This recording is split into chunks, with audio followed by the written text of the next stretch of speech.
बिस्मिल्लाहिर्रहमानिर्रहीम। अज़ीज़ तलबा, मेरा नाम डॉक्टर मसूद अनवर और मैं आपके बिज़नेस मैथ और स्टैटिस्टिक्स के कोर्स के साथ तीसरे लेक्चर में हाज़िर हूँ। प्रीवियस लेक्चर के अंदर हमने फ्रीक्वेंसी डिस्ट्रीब्यूशन का कंसेप्ट आपको दिया था। फ्रीक्वेंसी डिस्ट्रीब्यूशन क्या है कि it is a process in which we convert the ungroup data into a group data. ठीक है, रॉ हैंड डाटा को हम उसकी डिस्ट्रीब्यूशन बना देते हैं और डाटा में से मीनिंगफुल इंफॉर्मेशन हासिल करने की कोशिश करते हैं। ठीक है, जैसा कि आप देख सकते हैं कि हमने ये डाटा लिया था 120 वर्कर्स का डाटा लिया और इसको हमने इसकी फ्रीक्वेंसी डिस्ट्रीब्यूशन जब बनाई तो फ्रीक्वेंसी डिस्ट्रीब्यूशन से मुराद ये था कि हमने इसको डिफरेंट क्लासेस के अंदर कन्वर्ट कर दिया to get maximum information out of the data.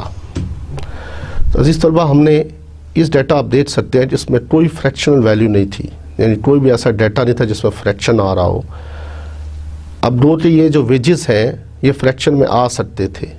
ठीक है, हमने इसीलिए इसकी क्लास बाउंड्रीज आपको बताई, how to make the class boundaries. फिर उसके बाद आपको कम्युलेटिव फ्रिक्वेंसी बनाने का तरीका बताया कि कम्युलेटिव फ्रिक्वेंसी कैसे बनती है। ठीक है, उसका फंक्शन बताया कि कम्युलेटिव फ्रिक्वेंसी का फंक्शन क्या है। सपोज अगर मैं ये टेबल आपको दिखा रहा हूँ, आप देख सकते हैं, तो इसमें आप देखें कि 44.5 से लेकर 51.5 तक 3 है एंड सो ऑन।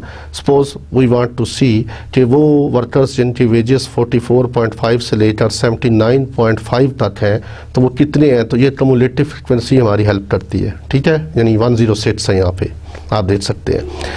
आज मैं आपको एक डाटा और लेके करूँगा, इसमें डिस्क्रीट डाटा होगा। वो डाटा जो होल नंबर में आए, जो फ्रैक्शन में ना आ सके, तो उसमें अगर फ्रीक्वेंसी डिस्ट्रीब्यूशन आपको बनानी पड़े तो वो आप कैसे बनाओगे। ठीक है, प्लस हम आज इसी डाटा को ग्राफिकली शो करेंगे ग्राफ्स के ऊपर। ठीक है, तो सबसे पहले मैं एक डाटा लेता हूँ जिसमें आप देखें कि एग्जाम्पल 2 के नाम से इसको मैंने कोड किया यहाँ पर। An advertisement company kept an account of response letters received each day over a period of 50 years. The observations were, ठीक है, तो ये response letters हैं जो रिसीव किए कंपनी ने 50 डेज के अंदर। अब हमने इस चीज़ डिपेंड करनी है, इसकी फ्रिक्वेंसी डिस्ट्रीब्यूशन बनानी है। हम देखना चाहते हैं कि ज़ीरो लेटर कितने time, how many times zero letter आया, यानी कोई लेटर नहीं रिसीव हुआ। 1 लेटर कब रिसीव हुआ, 2 लेटर्स कब रिसीव हुए, इसी तरह आप देख सकते हैं 5 लेटर्स कब रिसीव हुए। तो इसमें आपने वो इस तरह का नहीं करना कि मिनिमम वैल्यू तलाश करें, मैक्सिमम तलाश करें, उसके बाद नेट्स आप देखें कि रेंज क्या है, और उसके बाद number of classes should be rules करने की ज़रूरत नहीं है, प्लस इसमें इंटरवल यूज़ करने की ज़रूरत नहीं है। Because it is a discrete data. अब इसकी डिस्ट्रीब्यूशन आप देखिए कि नेट्स में स्लाइड पे चला रहा हूँ आप, तो इसमें अब देखिए हम सिंपली आपने काउंट करके लिख देना है कि how many times zero is coming. ठीक है, तो ज़ीरो देखिए 23 टाइम्स आया उसमें, और 1 कितनी टाइम्स आया, 117 टाइम्स। इसी तरह 2 जो है वो 7 टाइम्स है, एंड 3 2 टाइम्स, और 4 इसमें नहीं था लेकिन उसमें इस कंटिन्यूटी को लाने के लिए 4 रख दिया, तो 0 टाइम्स आ रहा है 4। एंड 5 जो है वो आप देख सकते हैं कि 1 टाइम्स 5 आया। तो ये टोटल जब इसका किया तो that is 50 and this 50 is summation F which we call summation F is equal to N. तो ये डिस्क्रीट डाटा है, जो डाटा होल नंबर में हो। ठीक है, अब एक एग्जांपल में और आपके सामने सॉल्व करूंगा। आप सपोज अगर आपके पास एक कॉन्टिन्यूस डाटा आता है, कॉन्टिन्यूस डाटा है, और आप उसकी फ्रीक्वेंसी डिस्ट्रीब्यूशन बनाना चाहते हैं तो कैसे बनाएंगे। अच्छा, सपोज ये डाटा मेरे पास है, लाइव्स ऑफ बैटरीज है इन आवर्स। सपोज ये डाटा 7.238 वैल्यू है, इसी तरह 7.24 है,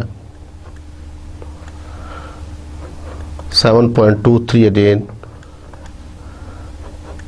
7.25,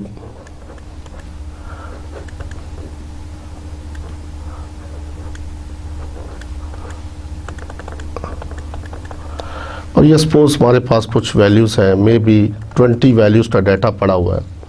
अब हमने इसकी फ्रीक्वेंसी डिस्ट्रीब्यूशन बनानी है, ठीक है।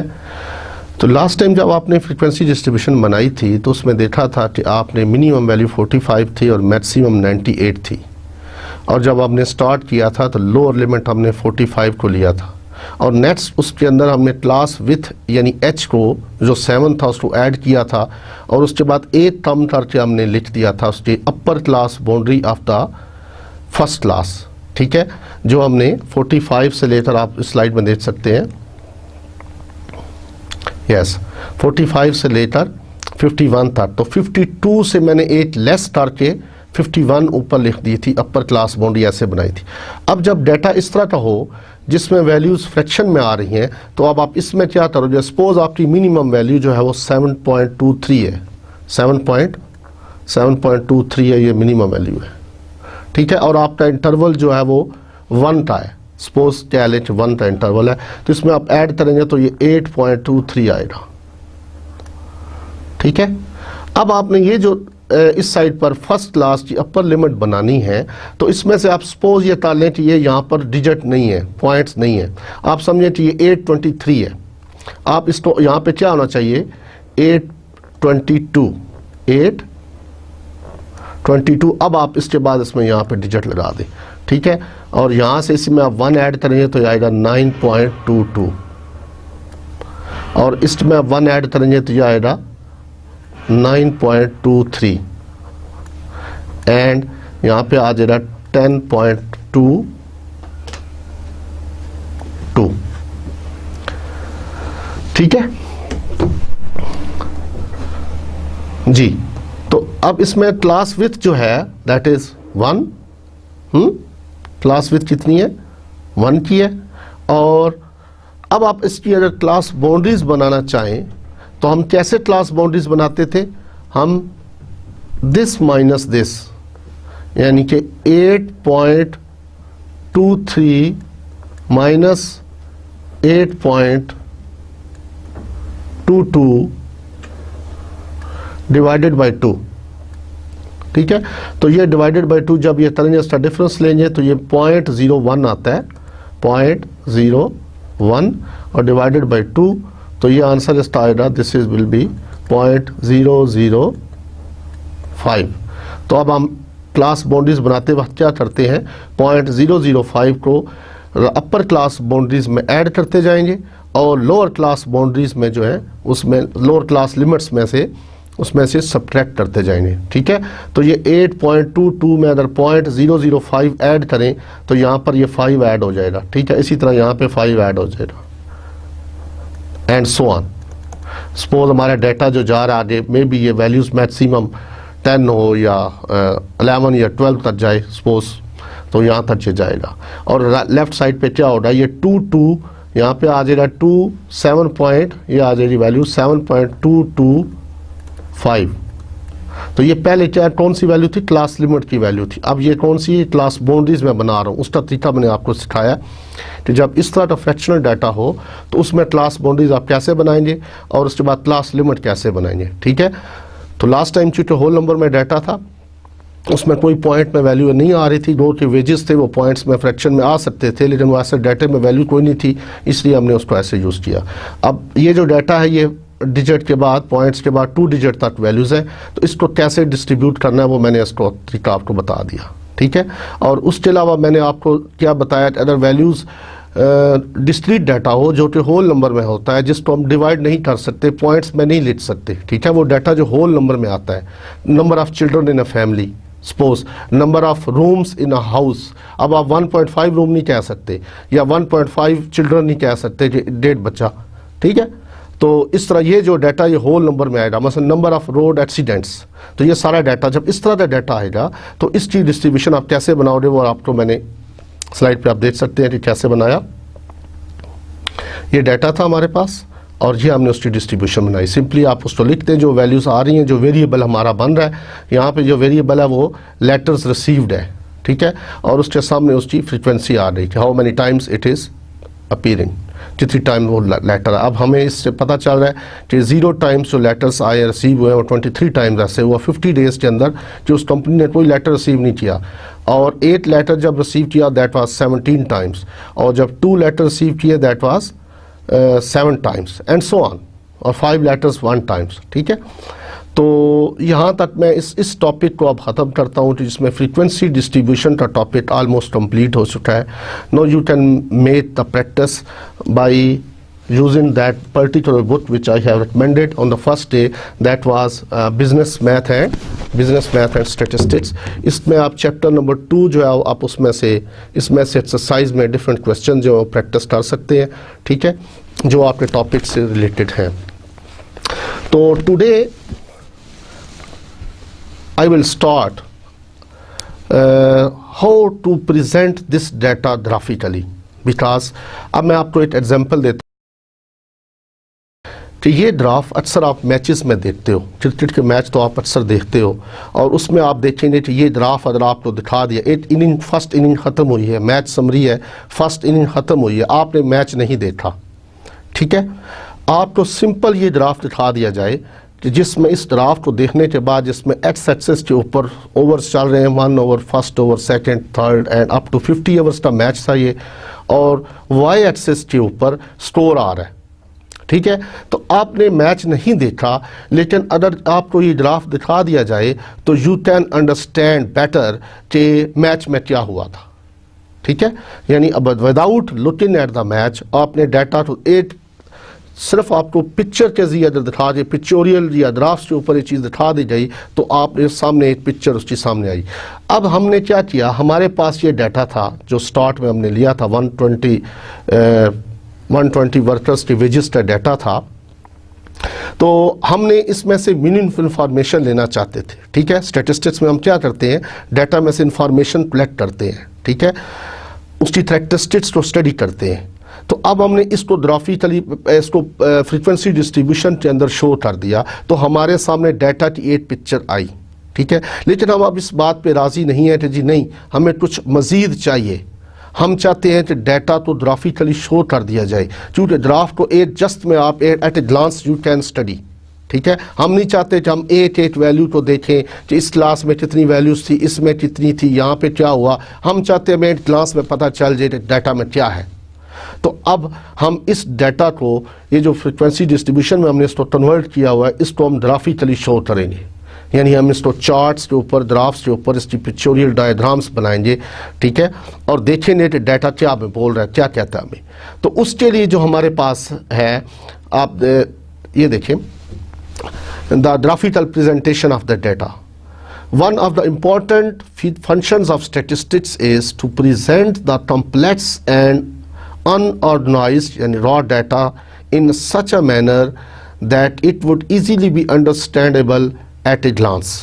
ठीक है, this is often best accomplished by presenting the data in a pictorial or graphical form.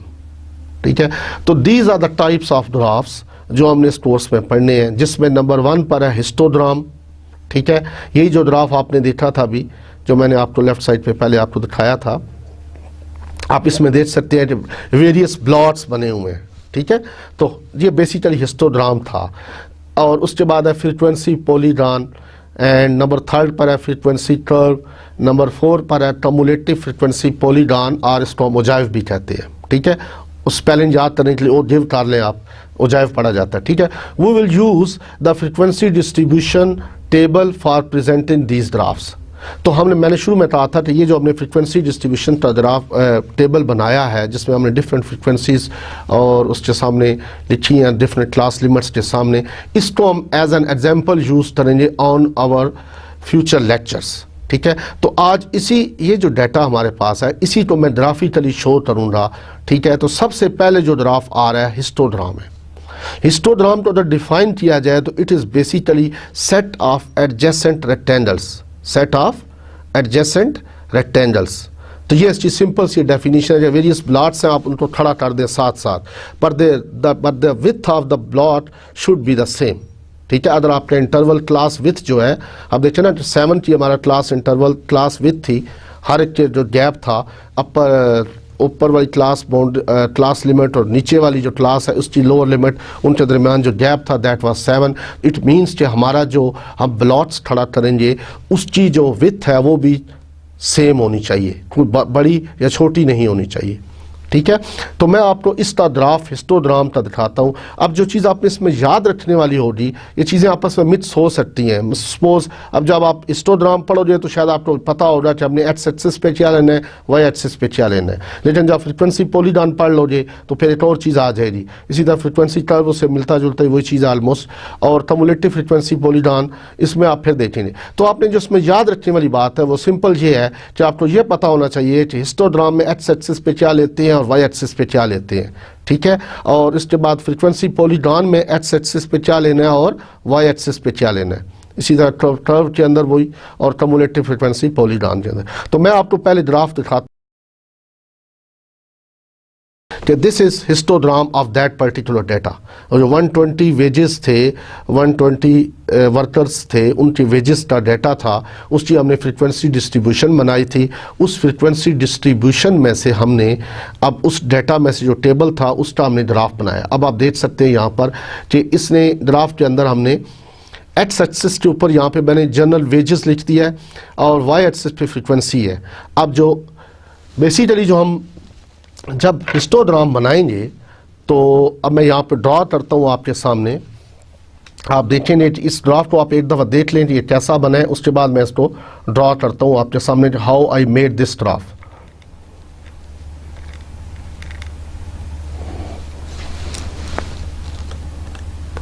जी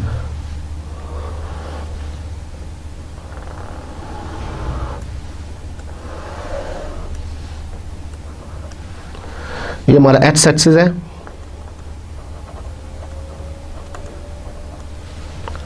और दिस इज वाई एक्सिस।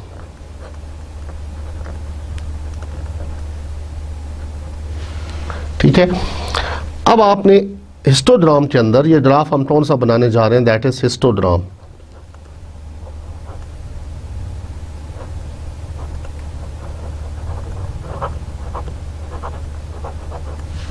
तो एक्स एक्सिस के ऊपर आपने अपर क्लास बाउंड्रीज लेनी है। क्या लेना है,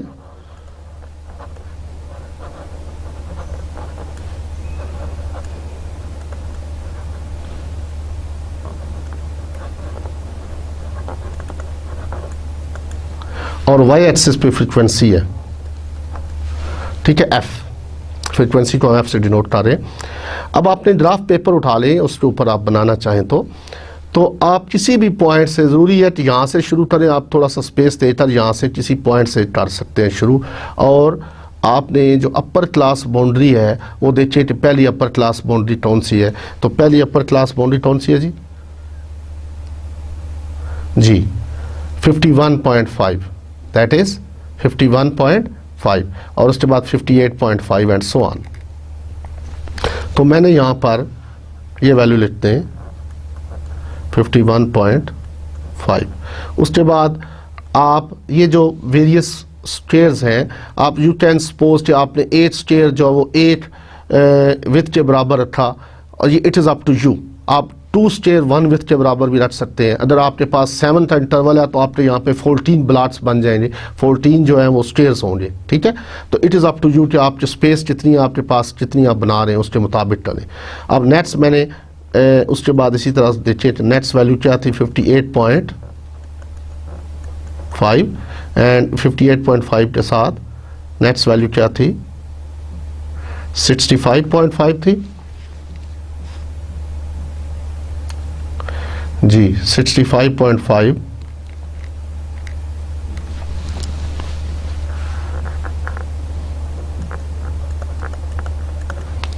उसके बाद नेट्स वैल्यू देखें अब 72.5, और नेट्स वैल्यू क्या इसमें 7 ऐड करें तो 79.5, इसमें आप 7 ऐड करें तो क्या आ रहा है 86.5, और इसमें ऐड करें तो क्या आ रहा है 93.5, और इसमें करें तो क्या आता है 100.5। 5। ठीक है, अब आप फ्रीक्वेंसी देखें कि आपके पास टेबल में फ्रीक्वेंसी मैक्सिमम क्या है, दैट इज़ 33। तो नो यू कैन डिवाइड कि हमने इसको 5 का ले लें या 10 का लें, it is up to you. ठीक है, सपोज मैं इसको 5 का इंटरवल ले रहा हूँ। मसला ये देखिए 5, 15, 20, 25, 30 एंड 35। ठीक है, अब चूंकि अपर क्लास बाउंड्री आपने लिखा है तो हमने ड्राफ्ट उठाई एंड भी करना होता है जहाँ से हमने स्टार्ट किया, तो हम इस चीज़ जो ना यहाँ पे मिनिमम वैल्यू जो है वो यहाँ पे ऐड करते हैं कि क्लास बाउंड्री की लोअर वैल्यू कौन सी है, दैट इज़ 44.5, तो उसको हम यहाँ पे लिख देते हैं। ठीक है, अब आप देखें कि इस ब्लॉक में अगर आप क्लास बाउंड्रीज का टेबल देखते हैं जब लेफ्ट साइड पे जो नज़र आ रहा है, तो इसमें आप देखें कि इसके अगेंस्ट वैल्यू क्या है, तो 44.5 से लेकर 51.5 तक जो वैल्यू है दैट इज़ 3। ठीक है, तो आप 3 देखें कहाँ पे लाई करता है। इसको अगर मैं 5 डिवाइड करूँ 1 2 3 4 5, सपोज मैं ये चाहता हूँ ये 1 2 3 4 एंड 5, तो ये 3 के ऊपर इसके ऊपर एक यहाँ पे एक ब्लॉक आप खड़ा कर दें। ठीक है, और इसके ऊपर आप चाहें तो यहाँ पे 3 लिखते हैं, इट मीन्स हमने इस 3 को प्लेस कर दिया। ठीक है, तो ये ब्लॉक बन गया। अब आप नेक्स्ट फ्रीक्वेंसी देखें तो नेक्स्ट फ्रीक्वेंसी हमें लगता है कि उसमें जो है दैट इज़ 18। तो अब आप 18 पे जाएं, 20 या 20 से लेस 2 है, अप्रॉक्सीमेट बना रहा हूँ ये मैंने, इसलिए आपको ये जो ग्राफ है ये बेसिकली मैं स्टैटिस्टिकल पैकेज यूज़ किया है तो उसके ज़रिए मैंने बनाया।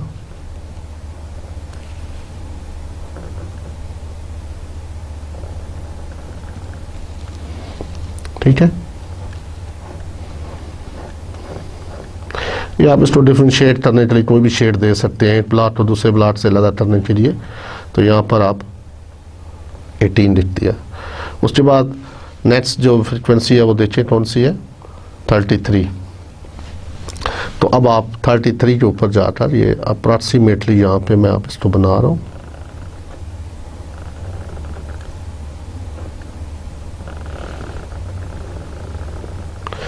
ये इस पॉइंट को उठा के बेशक इस तरफ कर लें थोड़ा सा, क्योंकि अब थोड़ा स्पेस का यहाँ पे प्रॉब्लम आ रहा है फिर, तो ये इसकी फ्रीक्वेंसी लिखते 33।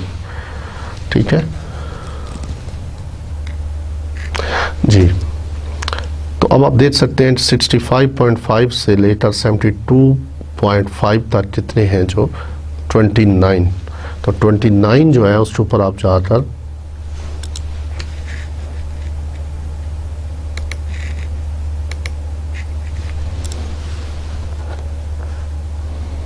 तो यहाँ पे बन रहा है ये 29 अप्रॉक्सीमेटली यहाँ पे कहीं लाई करता है।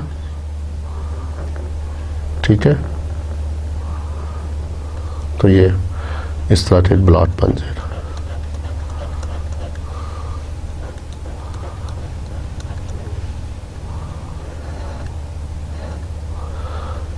तो इसको मैं डिफ्रेंशिएट कर रहा हूँ एक ब्लॉक को दूसरे ब्लॉक से अलग करने के लिए कि आपस में ये मिक्स ना हो जाए। तो अगर आप चाहें तो एक ही कलर रख सकते हैं, इसमें कोई हार्ड एंड फास्ट रूल नहीं है इसके लिए। तो इसके ऊपर आप 29 में लिख रहा हूँ जस्ट फॉर आवर सेल्फ, कि हमें पता हो कि हमने कौन कौन सी वैल्यू इसमें प्लेस कर दी है। अब इसी तरह नेक्स्ट जो होगा, नेक्स्ट वैल्यू जो है वो 72 से लेकर 72.5 से लेकर 79 तक 23 है। ठीक है, तो ये इसके सामने इसका ग्राफ बन जाएगा। इसको नीचे से अब प्लेस इसको थोड़ी सी सेटिंग करने वाली वैल्यूज़ थोड़ा आगे पीछे हम लिख लेंगे इसको। ठीक है, ये आप ये समझ लीजिए 79.5 है, और ये जो वैल्यू है ये पॉइंट ये है और ये वाला ये है। ठीक है, और इसको आप जैसे कि मैंने पहले भी कहा कि इसकी जो विड्थ है, ये विड्थ है ब्लॉक की width, that should be same. ठीक है, छोटी बड़ी नहीं होनी चाहिए। यहाँ पे तो मैं रफ बना रहा हूँ, आप देख रहे हैं। और इसकी वैल्यू कितनी बता रहे थे, 18 या 19 है। 23, तो इस पे 23 मिलीमीटर। उसके बाद नेट्स वैल्यू जो आ रही है वो 11 है, तो 11 अप्रॉक्सीमेटली यहाँ पे 10 और ये 11 है, ठीक है।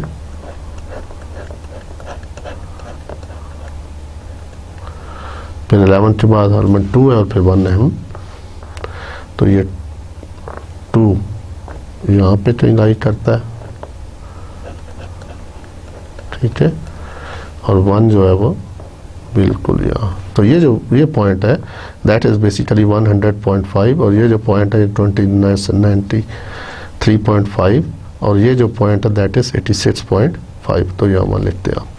अब आप इस तरह आपको देख सकते हैं कि एक्स एक्सिस के ऊपर आपने क्या लेना है, class boundaries, upper class boundaries, और वाई एक्सिस पे क्या लेना है, फ्रीक्वेंसी। और ये लेने के बाद आपने सिंपली उसको शो कर दिया, जहाँ पे फ्रीक्वेंसी जितनी है उसके ऊपर उतना ब्लॉक बना दें, ठीक है। तो ये अब आपके सामने पिक्चर बन गई। अदर्स तो मैंने डिफाइन किया था शुरू में, सेट ऑफ एडजेसेंट रेक्टेंगल्स।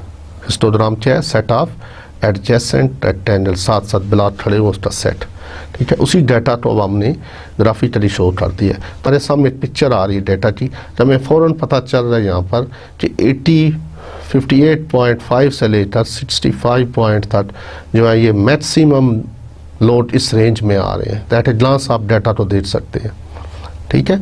तो ये हमारा पहला ग्राफ था जिसका नाम था हिस्टोग्राम, ठीक है। अब हम दूसरे ग्राफ की तरफ चलते हैं। तो दूसरा ग्राफ हमारा कौन सा है, that was frequency polygon, frequency polygon. अच्छा, फ्रीक्वेंसी पॉलीगॉन को अगर मैं डिफाइन करना चाहूँ तो poly means many, gon means corner. Poly means many, gon means corner. So a curve with many corners is called frequency polygon, ठीक है। तो ये अक्सर आपने मैचेस में देखा होगा कि कुछ इस तरह का ग्राफ बना होगा, जैसे आप देखें यहाँ पे मैं रफ सा ड्रॉ करता हूँ।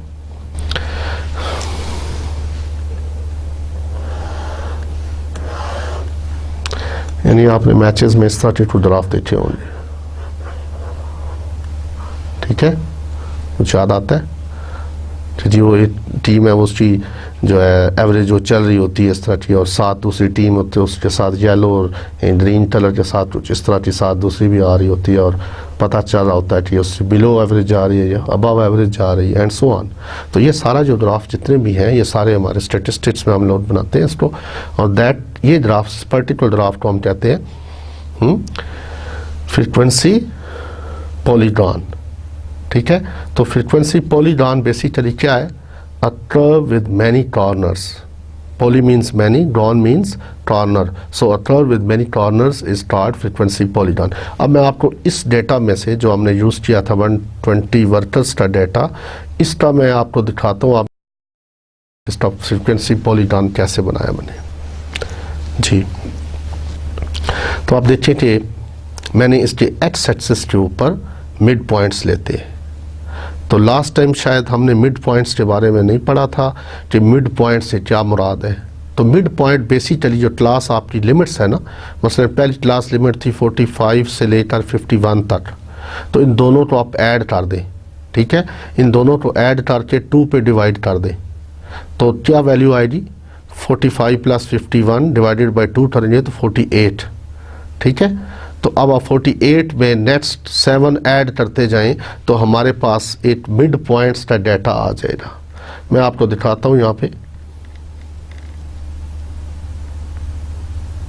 यस। अब आप देखिए इस डेटा में, तो यहाँ पे मैंने मिड पॉइंट्स बनाए हैं इसके। तो पहली वैल्यू क्या है 48, उसके बाद नेक्स्ट क्या है 55, उसमें 7 ऐड कर दिए। तो बजाय इसके बार बार वो 52 + 58 करें और डिवाइडेड बाई 2 करें, फिर उसके बाद 59 + 65 करके डिवाइडेड बाई 2 करते रहें, आप सिंपली इसमें क्लास विथ एच जो है इसको ऐड करते जाएं पहली वैल्यू निकालने के बाद, तो इसके तमाम जो वैल्यूज़ हैं वो कॉलम बन जाएगा। तो ये हमारे मिड पॉइंट्स हैं, इनको हम क्लास मार्क भी कहते हैं और इसको हम एक्स के साथ शो करते हैं, ठीक है। ये बेसिकली हमारा वेरिएबल है, यही वेरिएबल है जिसको हमने शुरू में डिफाइन किया था, आपको याद होगा, ठीक है। तो वेरिएबल्स की टाइप भी पढ़ी थी, डिस्क्रीट वेरिएबल, कंटिन्यूस वेरिएबल। तो ये हमारा वेरिएबल है, जो इसकी मिनिमम वैल्यू दैट इज़ 48 और इसके बाद मैक्सिमम वैल्यू कहाँ पे ख़त्म हो रही है 97 के ऊपर।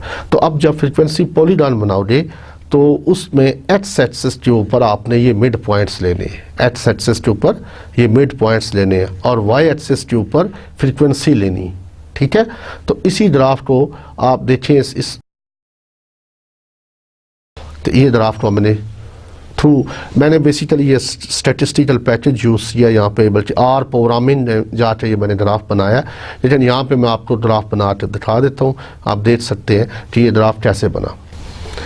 जी, तो मैं आपको फ्रीक्वेंसी पॉलीगॉन का ग्राफ बना के दिखाता हूँ, ठीक है। तो ये है जी फ्रीक्वेंसी पॉलीगॉन, आप लेफ्ट पे देख सकते हैं।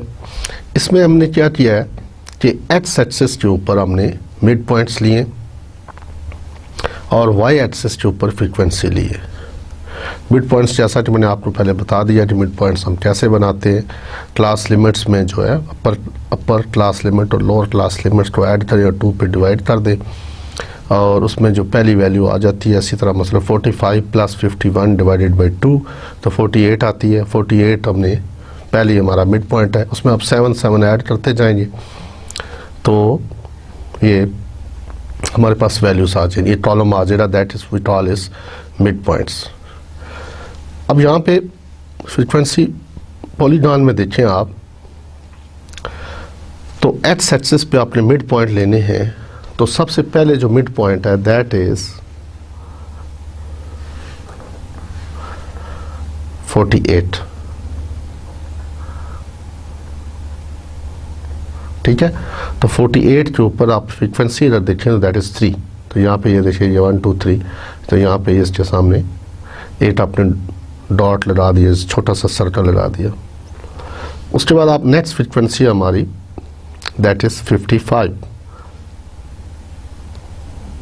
फ्रीक्वेंसी चारों मिड पॉइंट, सॉरी इसमें आप देखें मिड पॉइंट कौन सा है 55 और इसके नियरेस्ट फ्रीक्वेंसी क्या है दैट इज़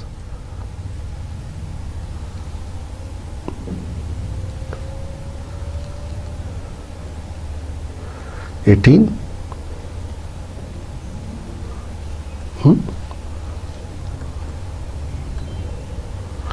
और 60, इसके बाद हमारा बनता है जो 62, तो 7 को जब इसमें ऐड करें तो 62 यहाँ पे कहीं बनता है, तो 62 के ऊपर जो फ्रीक्वेंसी है दैट इज़ 33, तो 33 यहाँ पे कहीं लाई करता है, इसमें देखें आप, तो यहाँ पे आप सर्कल कर दिए। उसके बाद आप देखिए जो इसमें आप इन लास्ट वैल्यू क्या थी 62, तो 62 + 7 69, तो ये अप्रॉक्सीमेटली ये जहाँ पे बन रहा है दैट इज़ 69 और इसके ऊपर हमने जहाँ एक पॉइंट लगाया और दैट वैल्यू इज़ 29, ठीक है। 29 के ऊपर हमने इसको पॉइंट लगा दिया। अब इसमें मज़ीद ऐड करें 7, तो 7 ऐड करेंगे तो ये कितना बन रहा है 76, ठीक है।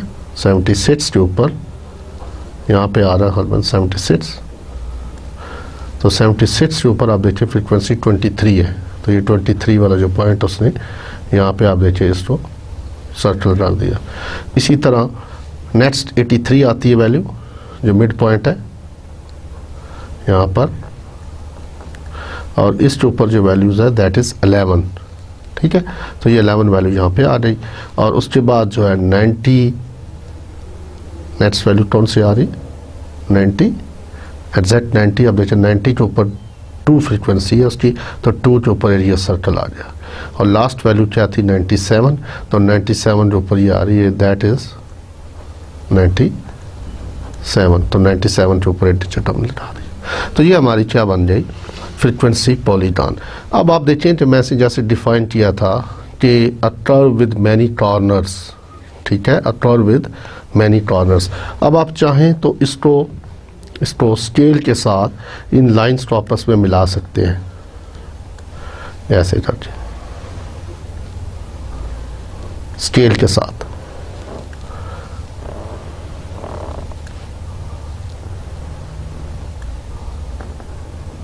ठीक है। और ये ग्राफ देखिए कितना प्यारा लग रहा है, अब तो मुझे भी प्यारा लग रहा है। ये देखिए डॉटेड लाइन से इसको साथ मिला दें, जो है डॉटेड लाइन से इसके बाद आप किसी भी पॉइंट पर, ठीक है। तो ये हमारा जो ग्राफ है that is frequency polygon, a curve with many corners. आप देखिए इसमें कॉर्नर्स बन रहे हैं। नेक्स्ट आप देखिए ग्राफ जो है जो हमने आपको बताया वो दैट वाज फ्रीक्वेंसी कर्व। ये फ्रीक्वेंसी पॉलीगॉन था और फ्रीक्वेंसी कर्व। फ्रीक्वेंसी कर्व और फ्रीक्वेंसी पॉलीगॉन में अ माइनर डिफरेंस, थोड़ा सा डिफरेंस है। अगर ये जो पॉइंट मैंने अभी लगाए हैं इन पॉइंट्स तो मैं फ्री हैंड कर्व ड्रा कर दूं, ठीक है, एक फ्री हैंड कर्व ड्रा कर दूं जिसमें मैं ज़रूरी नहीं है कि हर पॉइंट्स को टच करे। सपोज मैं अगर यहाँ पर फ्री हैंड ड्रा करता हूँ तो ये मैं ऐसे करके दैट्स इट। तो ये जो मैंने फ्री हैंड कर्व ड्रा की है इसको कहते हैं फ्रीक्वेंसी कर्व। तो इसमें इसका मतलब ये हुआ कि आपने इसमें जो एफर्ट करनी है वो सिर्फ यही है कि मिड पॉइंट्स एक्स एक्सिस पर लेने हैं और वाई एक्सिस पर फ्रीक्वेंसी लेनी है। लेने के बाद वो पॉइंट्स आप वेरियस लगा देंगे और उसके बाद आपने एक फ्री हैंड कर्व ड्रा करनी जैसे मैंने ड्रा की है, ठीक है। और इट इज़ नॉट नेसेसरी कि वो हर पॉइंट को टच करके गुजरे, कोशिश होनी चाहिए कि मैक्सिमम पॉइंट्स को टच करके गुजरे, ठीक है। तो ये क्या बन जाएगी फ्रीक्वेंसी कर्व, ठीक है, अंडरस्टैंड। अब हम लास्ट ग्राफ की तरफ जाते हैं that is cumulative frequency polygon, that is cumulative frequency polygon या जिसको हम ओजाइव भी कहते हैं, OGIVE। अब कम्युलेटिव फ्रीक्वेंसी जैसा कि नाम से जाहिर है कि इसके अंदर कम्युलेटिव फ्रीक्वेंसी का इन्वॉल्वमेंट होगी। देखिए ना शुरू में क्या लिखा हुआ है कम्युलेटिव फ्रीक्वेंसी। अब आपको कम्युलेटिव फ्रीक्वेंसी निकालनी भी आती है, ठीक है, जैसे कि हमने लास्ट लेक्चर में भी आपको बताया था कि कम्युलेटिव फ्रीक्वेंसी क्या होती है कि आपने पहली फ्रीक्वेंसी को एज इट इज़ लिख देते हो, उसके बाद दूसरी फ्रीक्वेंसी जब लिखनी है तो प्रीवियस उसमें ऐड होती जाती है, ठीक है। अब हम यहाँ पर क्या करेंगे, वाई एक्सिस के ऊपर कम्युलेटिव फ्रीक्वेंसी लेंगे और एक्स एक्सिस के ऊपर क्लास बाउंड्रीज भी लेते हैं। बाज़ बुक्स ने क्लास बाउंड्रीज को यूज़ किया हुआ, बाज़ ने जो मिड पॉइंट्स को भी यूज़ किया हुआ है। तो आप इसमें क्लास बाउंड्रीज को ले लें, ठीक है। क्लास बाउंड्रीज को वाई एक्स एक्सिस के ऊपर ले लें और वाई एक्सिस को ऊपर क्या लेना है जी, कम्युलेटिव फ्रीक्वेंसी। तो इस ग्राफ को मैं आपके सामने ये बता रहा हूँ। अब इसको मैं यहाँ पे बताता हूँ। ये मैंने बेसिकली ये और प्रोग्रामिंग के अंदर इस ग्राफ को बनाया। वैसे आप स्टैटिस्टिकल पैकेज SPSS को भी यूज़ कर सकते हैं, ठीक है। SPSS में शायद ये ग्राफ ना भी हो, लेकिन कुछ और स्टैटिस्टिकल पैकेजेस ऐसे हैं जिसमें आप वैल्यूज़ एंटर करेंगे तो आपको ग्राफ बना के देगा। मैंने ये ग्राफ जो बनाया ये और लैंग्वेज में बनाया, इसकी प्रोग्रामिंग की है, उसमें इसको मैंने बनाया था।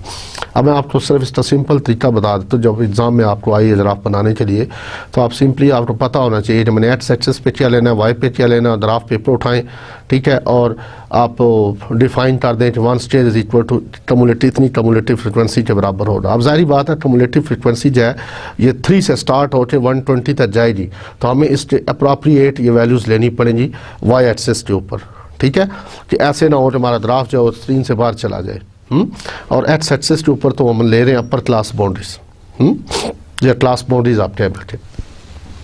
तो यहाँ पे मैंने मिड पॉइंट्स लिखा हुआ है। मैंने आपसे जैसे पहले भी कहा कि बाज़ बुक्स में जो है वो मिड पॉइंट्स को यूज़ करती हैं, बाज़ जो है वो क्लास बाउंड्रीज को यूज़ करती है। तो अब मिड पॉइंट के साथ इसको चलो बना लेते हैं, ठीक है। तो अब आप देखें कि यहाँ पर ये मिड पॉइंट क्या था 48 और इसके अगेंस्ट फ्रीक्वेंसी क्या थी 3। अब देखिए ये 3 जो इतना क्लोज इसलिए आया कि अब हमारे जो ब्लॉट्स हैं दैट इज़ 0 to 20 है, पहले 0 to 5 लिया हुआ था, इसलिए 1 to 3 में ईजी था। अब यहाँ पे देखिए तो इसने कंप्यूटर में बिल्ट इन खुद बनाया ये चीज़। आप देख सकते हैं कि यहाँ 3 के अगेंस्ट उसने इसको एक सर्कल कर दिया, छोटा सा 0 डाल दिया। उसके बाद नेक्स्ट देखें तो 55 के ऊपर है, मिड पॉइंट हमारा क्या है 55। तो 55 के ऊपर देखें तो हमारी जो कम्युलेटिव फ्रीक्वेंसी बनती है दैट इज़ 21। तो ये देख लें 21, ये 20 है, उसके साथ बिल्कुल थोड़ा सा ऊपर है मामूली सा, और ये 21 के ऊपर एक सर्कल लगा हुआ है। इसके बाद आप देखें कि नेक्स्ट मिड पॉइंट आ रहा है वो दैट इज़ 62। तो 62 अप्रॉक्सीमेटली यहाँ पे बन रहा है, दैट इज़ 62।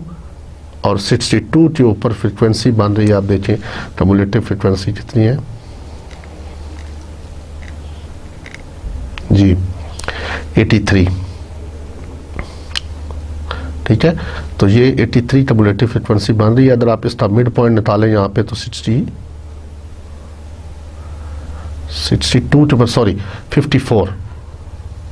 बन रही है, ठीक है। 58 प्लस 65 जब करेंगे तो इनको 2 पे डिवाइड करोगे 58.5 और 65.5 को, तो यहाँ से भी आप मिड पॉइंट निकाल सकते हैं ना, क्लास बाउंड्री से भी, ठीक है। तो आप चाहे तो क्लास लिमिट से निकाल लें, चाहे तो यहाँ से भी निकाल सकते हो। तो इसको ऐड कर 2 पे डिवाइड करेंगे तो ये चीज़ आती है 54। तो अब 54 के ऊपर आप देखिए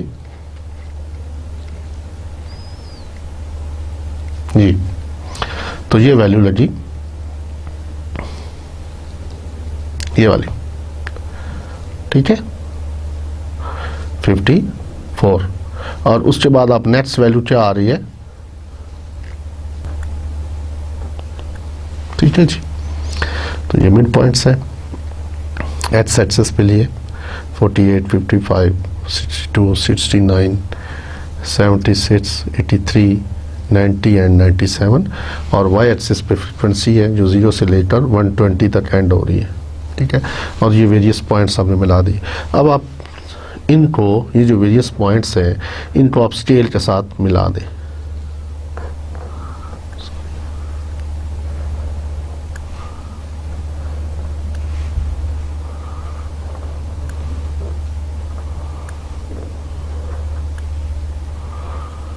और इस पॉइंट से डॉटेड लाइन नीचे गिरा दें, यानी इसको हम क्लोज कर रहे हैं, इसको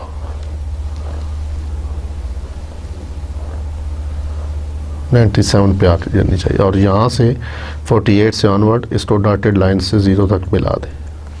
तो ये हमारा क्या कहलाएगा, that is cumulative frequency polygon, ठीक है।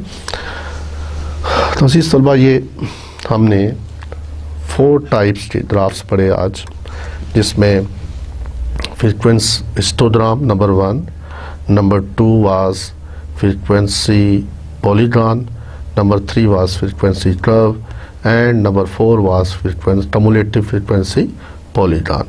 अब उसी डाटा को बेसिकली हमने ग्राफिकली शो कर दिया, ग्राफ्स के ऊपर शो कर दिया। तो हमें पता चल रहा है, देखिए आप ये ग्राफ आप अक्सर देखते हो टीवी में जब मैचेस चल रहे होते हैं, सीरीज़ में इस तरह का ग्राफ आप देखते हो। तो that was basically a cumulative frequency polygon के स्टोर अब एक बना तो पिछला स्टोर उसमें ऐड हो गया, उसके साथ वो सीरीज साथ साथ चल रही है, ठीक है। तो अब हम डाटा की एक कंडेंस फॉर्म में एट ए ग्लांस इसको देख सकते हैं, ठीक है। एट ए ग्लांस जस्ट में हम फैसला कर सकते हैं कि क्या हुआ, डाटा क्या बोल रहा है थोड़ा सा, ठीक है। तो ये था आज का हमारा लेक्चर, जिसमें हमने फ्रीक्वेंसी डिस्ट्रीब्यूशन को, डिस्क्रीट डाटा को डिस्कस किया कि अगर डाटा डिस्क्रीट हो और यानी होल नंबर में हो तो उसको हम उसकी फ्रीक्वेंसी डिस्ट्रीब्यूशन कैसे बनाते हैं। उसके बाद अगर हमने फ्रैक्शन में डाटा हो तो उसकी फ्रीक्वेंसी डिस्ट्रीब्यूशन कैसे बनाते हैं। उसके बाद हमने डाटा को ग्राफिकली शो किया और हमने 4 टाइप्स के ग्राफ्स पढ़े, जिसमें आपने अभी देखा होगा histogram, frequency polygon, frequency curve and cumulative frequency polygon. तो अब हम नेक्स्ट लेक्चर में इंशाल्लाह जो होगा उसमें हम main measures of centre tendency पढ़ेंगे, ठीक है। कुछ वैल्यूज़ जो डाटा के सेंटर के बारे में बताएंगे। तो इसके साथ ही मैं इसको ख़त्म करता हूँ लेक्चर को। अल्लाह हाफिज़, गुड लक।